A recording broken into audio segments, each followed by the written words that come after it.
Bismillahirrahmanirrahim. Assalamualaikum warahmatullahi wabarakatuh.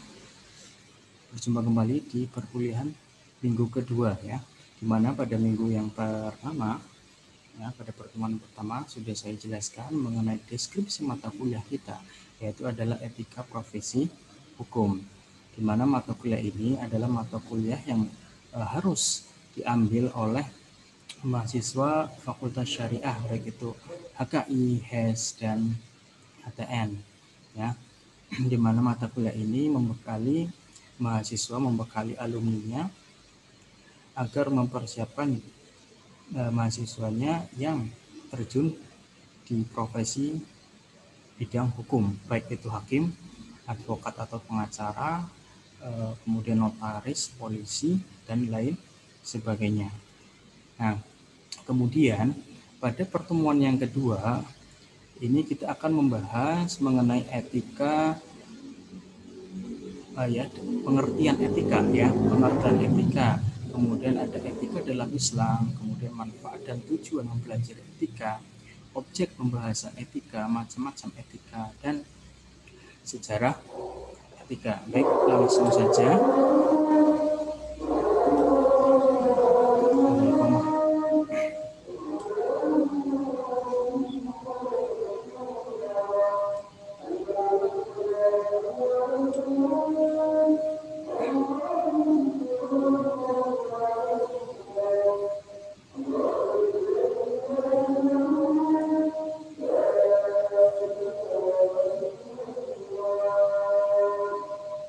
Ya, baik.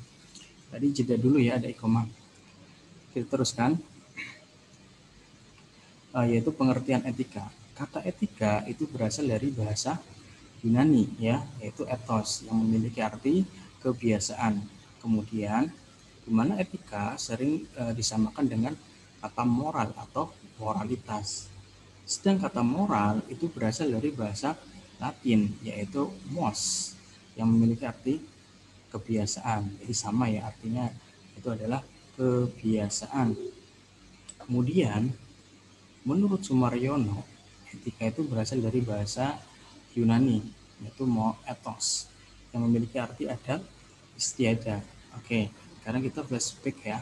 Di semester sebelumnya mungkin kalian sudah mengambil mata kuliah hukum adat, di mana adat istiadat itu memiliki dua bentuk. Yang pertama, adat kebiasaan yang memiliki dampak hukum, dampak sanksi, yang memiliki sanksi hukum, dan yang kedua adalah adat kebiasaan yang tidak memiliki sanksi hukum. Artinya adat kebiasaan yang boleh dilakukan atau jika kita langgar itu tidak memiliki sanksi hukum. Sedangkan adat kebiasaan yang memiliki sanksi hukum itu disebut sebagai hukum adat. Oke, next ya. Oke. Sedangkan masyarakat kita itu memiliki kebiasaan tersendiri ya dalam hal penyebutan etika, di mana etika itu sering dikaitkan dengan kata susila atau kesusilaan. Kata susila itu berasal dari bahasa Sanskerta yang terdiri dari dua suku kata ya, su dan sila, di mana kata su itu memiliki arti bagus, kemudian cantik, kemudian indah ya. Sedangkan kata sila itu memiliki arti adab, ya, suatu perbuatan sopan santun, akhlak, dan moral yang berkaitan dengan itu. Jadi kalian jangan marah ya, jangan emosi dulu jika ada orang yang bilang kepada kalian ya su gitu kan ya. Su di sini mungkin dia ingin mengatakan kepada kalian bahwasanya kalian tuh ganteng, cantik, ya indah gitu, bukan arti yang lain gitu. Baik, kemudian dari dua suku kata tersebut maka dapat disimpulkan bahwa susila itu merupakan suatu kelakuan ya, atau perbuatan yang baik dan sesuai dengan norma-norma maupun kaidah yang ada dalam kehidupan masyarakat. Begitu. Jadi susila itu adalah perbuatan yang baik sesuai dengan norma-norma yang ada dalam masyarakat.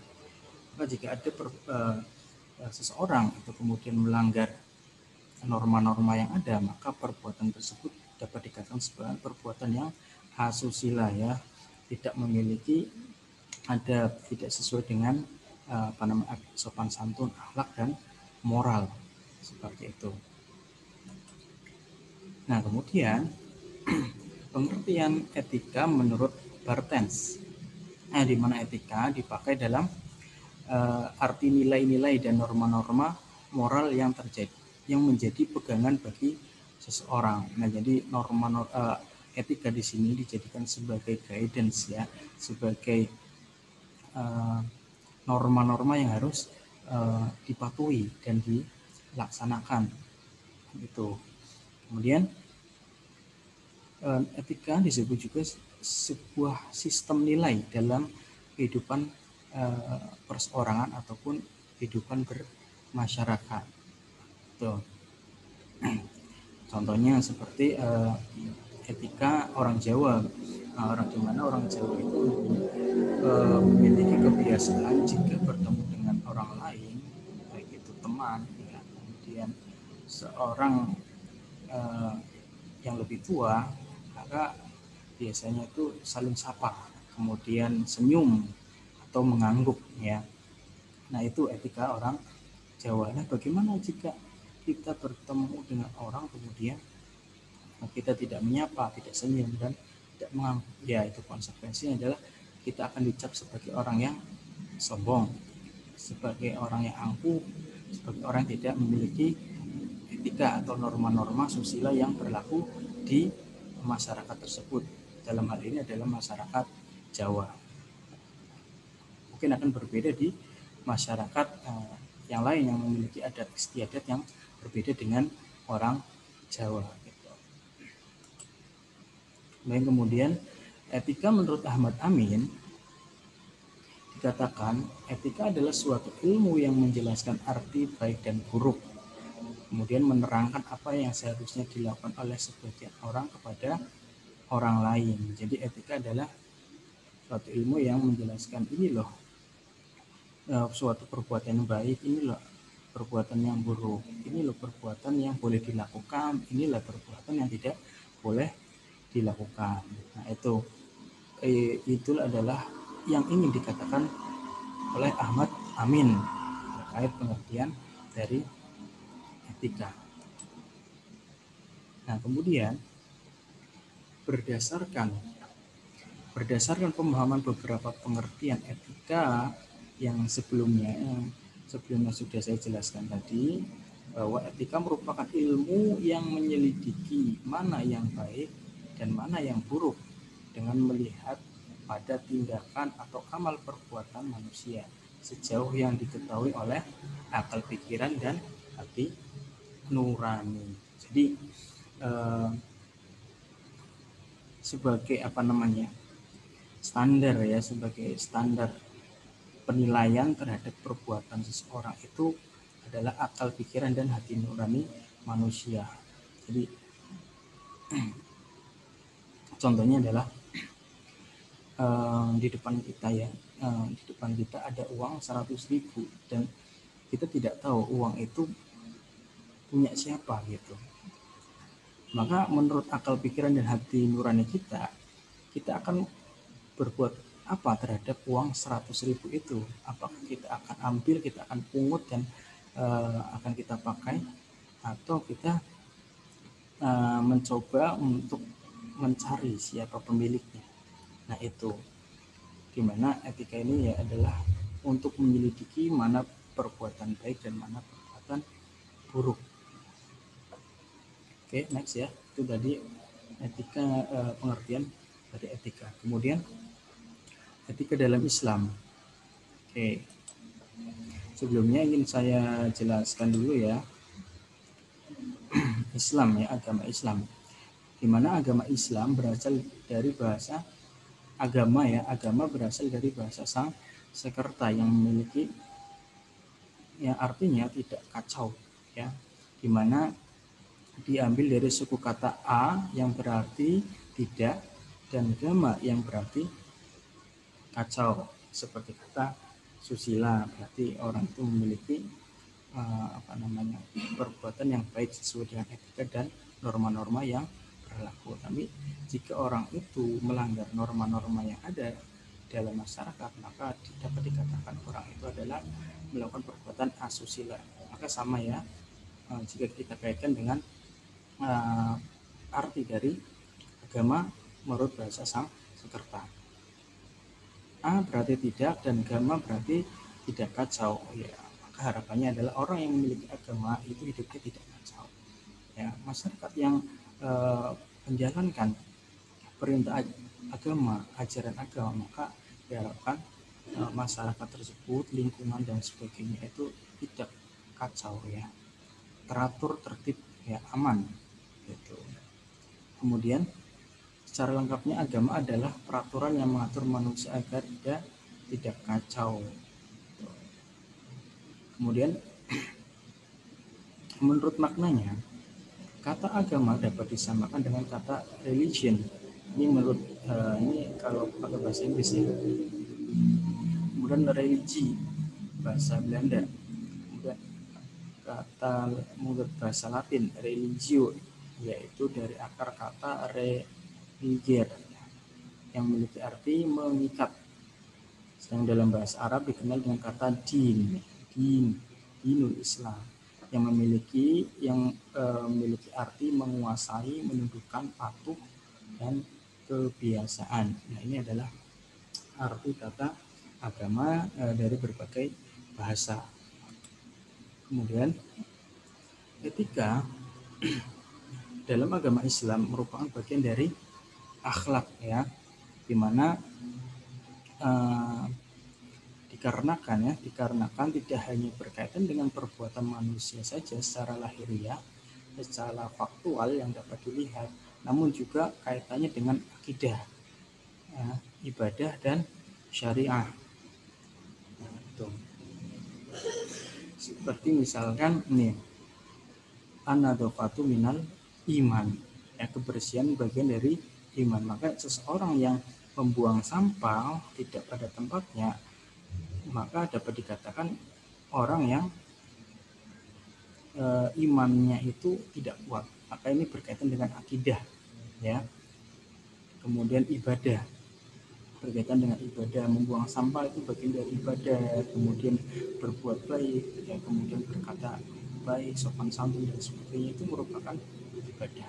Kemudian syariah ini tentu berhubungan dengan hukum Islam ya, hukum Islam seperti agama Islam itu melarang kita untuk mencuri ya, maka ada konsekuensi hukumnya. Jika kita mencuri maka akan dikenai hukuman ya, hukuman mencuri potong tangan ya dalam Islam tentunya. Kemudian dilarang tadi mencuri, kemudian mabuk-mabukan. Nah, mabuk-mabukan tentu mabuk-mabukan itu tentu dilarang dalam agama Islam ya, hukum Islam dengan konsekuensi hukum ya. Kemudian oleh karenanya memiliki cakupan yang lebih luas jika dibandingkan dengan pengertian etika yang dikemukakan sebelumnya. Oke, itu ya, yang sebelumnya sudah saya jelaskan. Untuk etika itu hanya dilihat dari perbuatan yang kasat mata, yang terlihat oleh mata ya. Jika melakukan perbuatan yang baik maka orang itu beretika. Namun sebaliknya, jika orang itu melakukan pelanggaran norma yang ada dalam masyarakat, maka dapat dikatakan orang itu tidak beretika. Sedangkan dalam agama Islam ini dampaknya lebih luas ya, cakupannya lebih luas. Itu jika ada orang yang melakukan misalnya tindak kejahatan, baik itu pembunuhan ya, pemerkosaan, kekerasan dan sebagainya, bukan hanya orang itu dicap sebagai orang yang tidak memiliki etika, tidak memiliki moral ya, kemudian tidak bersusila, namun juga tentu memiliki dampak ya terhadap bagaimana akidahnya, bagaimana ibadahnya, sudah bagus atau belum. Kemudian tentunya berkaitan dengan pelanggaran terhadap hukum Islam seperti itu. Nah itu menurut etika menurut Islam, ya, di mana etika merupakan bagian dari akhlak. Ya. Jika orang etikanya bagus, maka akhlaknya pun bagus. Ini ya contoh nih, ada contoh di mana seorang anak itu tidak berbakti kepada orang tuanya. Itu di dalam agama Islam ini menyalahi aturan, di mana seorang anak itu harus berbakti kepada orang tua. Kemudian di sini ada contoh lain, yaitu adalah tindak pidana yang pencurian. Nah, ini tentu menyalahi aturan, baik itu syariah, hukum Islam maupun hukum positif. Kemudian ini ada contoh-contoh ya, contoh-contoh perbuatan yang memiliki etika ya, pada ayat-ayat Al-Quran yang mengajarkan etika atau akhlak. Yang pertama adalah surat Al-Baqarah ya, ayat 153, di mana di sini dikatakan, hai orang-orang yang beriman, jadikanlah sabar dan sholat sebagai penolongmu, sesungguhnya Allah beserta orang-orang yang sabar. Nah di sini kita disuruh untuk memiliki sifat sabar ya, sabar dan melakukan sholat, mengerjakan sholat. Kemudian pada surat Al-A'raf pada ayat 199 dikatakan, jadilah pemaaf dan suruhlah orang yang mengerjakan yang ma'ruf, serta jangan pedulikan orang-orang yang bodoh. Dalam ayat ini kita dianjurkan menjadi seorang yang memiliki sifat pemaaf, sabar, dan mengerjakan yang ma'ruf, yang baik-baik. Kemudian pada surat Al-Baqarah ayat 152 di sini kita dikatakan, maka ingatlah kepadaku, aku pun akan ingat kepadamu, bersyukurlah kepadaku dan janganlah kamu ingkar kepadaku. Nah, di sini kita disuruh untuk selalu ingat kepada Allah Subhanahu wa taala atas nikmat-nikmatnya. Jika kita turunkan lagi pada perkuliahan sehari-hari, maka kita dianjurkan untuk selalu berterima kasih kepada orang yang sudah menolong kita, memberikan pertolongan kepada kita dan sebagainya. Ini adalah contoh-contoh ayat Al-Quran yang mengajarkan etika atau akhlak yang baik. Selanjutnya, sumber etika dalam Islam ya, di mana di awal dijelaskan bahwa sumber etika secara umum ya, secara universal dalam menentukan perbuatan baik ataupun buruk itu adalah berasal dari akal, pikiran, dan hati nurani. Ya, ini etika secara umum ya. Ini dalam menentukan perbuatan ini adalah perbuatan baik atau buruk, itu berasal dari akal, pikiran, dan hati nurani. Nah, kemudian sedangkan etika dalam Islam merupakan ajaran dan anjuran agama mengenai nilai yang baik dan buruk kepada manusia berdasarkan wahyu kitab suci Al-Quran yang kebenarannya adalah absolut, mutlak, dan dapat diuji dengan akal pikiran ya. Jadi jika tadi etika secara umum, secara universal, ini adalah sumbernya akal dan hati nurani. Sedangkan etika dalam ajaran Islam itu bersumber dan berasal dari kitab suci Al-Quran, kemudian ada hadis, kemudian yang memiliki sifat yang mutlak dan dapat diuji dengan akal pikiran. Ini adalah sumber etika dalam Islam. Kemudian di sini adalah ada tujuan dan manfaat mempelajari etika. Yang pertama, tujuan mempelajari etika ya, untuk mendapatkan konsep yang sama mengenai penilaian baik dan buruk perilaku atau tindakan manusia dalam ruang dan waktu tertentu. Kemudian mengarahkan perkembangan masyarakat menuju suasana yang harmonis, tertib, teratur, damai, dan sejahtera. Kemudian selanjutnya mengajak orang bersikap kritis dan rasional dalam mengambil keputusan secara otonom, secara mandiri. Kemudian etika merupakan sarana yang memberi orientasi pada hidup manusia. Kemudian selanjutnya untuk memiliki kedalaman sikap, untuk memiliki kemandirian dan tanggung jawab terhadap hidupnya. Kemudian yang terakhir mengatur manusia pada mengantar manusia pada bagaimana menjadi baik. Ya, kalau dalam Islam ya Nabi kita Rasulullah SAW itu diutus ya, ini nama itu diutam lima makarimal akhlak ya, untuk menyempurnakan budi pekerti, untuk menyempurnakan akhlak ya manusia. Tuh. Kemudian manfaat mempelajari etika.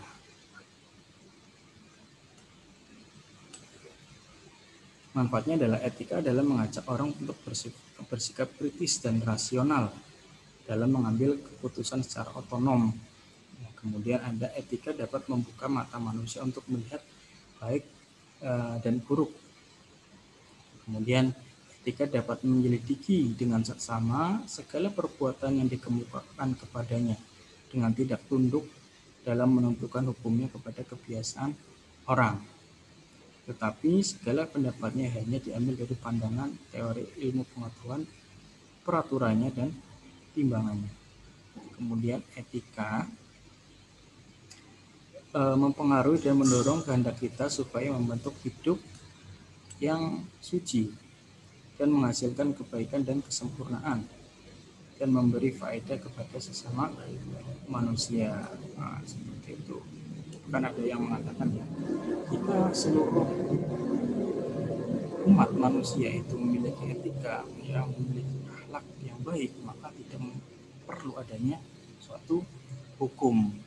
Bahkan ada sampai yang bilang seperti itu, karena semuanya akan teratur ya, berjalan secara teratur, aman, tertib ya. Gitu. Karena etika juga menentukan suatu peradaban. Semakin bagus akhlak suatu bangsa, maka peradaban bangsa itu juga semakin tinggi. Kemudian objek pembahasan etika ya.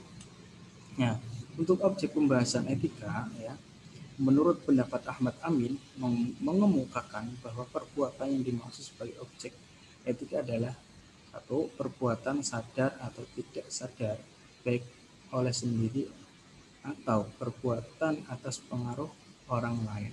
Dan jadi objek dari pembahasan etika adalah perbuatan yang dilakukan oleh seseorang, baik itu dilakukan secara sadar maupun tidak sadar. Kemudian baik itu perbuatan atas pengaruh orang lain, anjuran, tekanan, ancaman ya, dan lain sebagainya. Itu adalah objek dari pembahasan etika.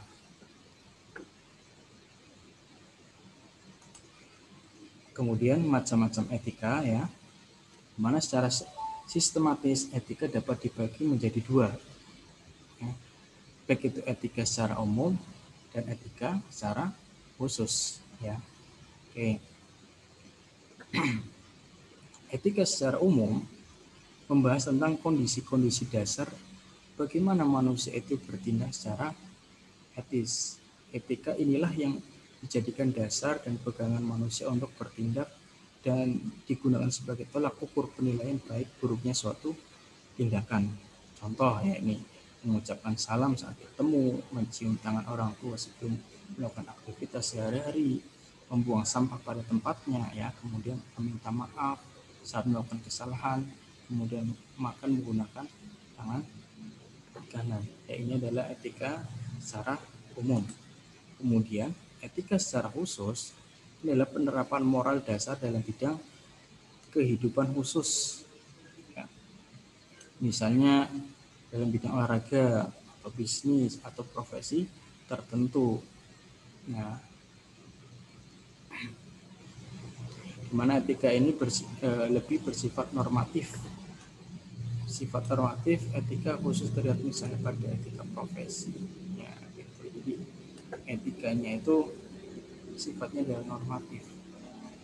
Biasanya terkodifikasi ya menjadi suatu kode etik misalnya, dan etika yaitu etika yang dibuat secara khusus pada profesi tertentu. Misalnya adalah kode etik advokat, di mana advokat itu tidak dibenarkan menjamin kepada kliennya itu bahwa perkara yang ditangani akan menang. Jadi seorang advokat itu ini ya dilarang menjanjikan kemenangan ya, menjanjikan kemenangan pada kasus yang dia tangani. Nah, kalau misalkan pada persidangan kalah, maka tentu akan ini ya, akan membuat kecewa kliennya. Kemudian yang kedua adalah kode etik kedokteran, di mana seorang dokter itu tidak boleh mengambil alih pasien yang sudah ditangani oleh dokter lain. Ini adalah contoh ya.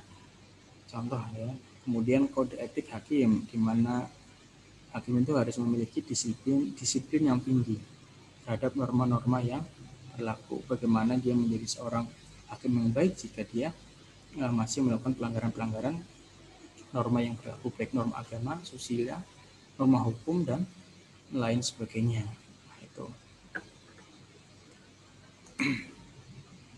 Nah, ini kita sekarang sudah masuk ke sejarah etika profesi, ya, di mana sejarah etika itu diawali pada tahun 1847. Etika profesi muncul pertama kali di Inggris ya pada abad ke-18 dalam bidang kedokteran. Jadi etika profesi itu pertama kali itu muncul di bidang kedokteran, yaitu pada abad ke-18, tepatnya pada tahun 1847. Nah, kemudian semakin berkembang ya dunia profesi, kemudian pada tahun 1887 ya, ini kemudian profesi akuntan yang menjadi profesi kedua yang memiliki sistem etika profesi. Nah, ini kemudian pada periode yang ketiga yaitu adalah profesi hukum yang menduduki posisi ketiga ya dalam perkembangan kode etik. Nah, kode etik profesi hukum, seorang hakim di Amerika Serikat yang bernama George Charles Wood membuat tulisan berbentuk esai dengan judul Legal Ethic ya, yang kemudian dirumuskan untuk menjadi sebuah Canon of Professional Ethics atau kode etik profesi hukum. Nah, ini adalah sejarah perkembangan dari profesi ya, etika profesi. Baik, demikian perkuliahan di minggu yang kedua yang dapat saya sampaikan.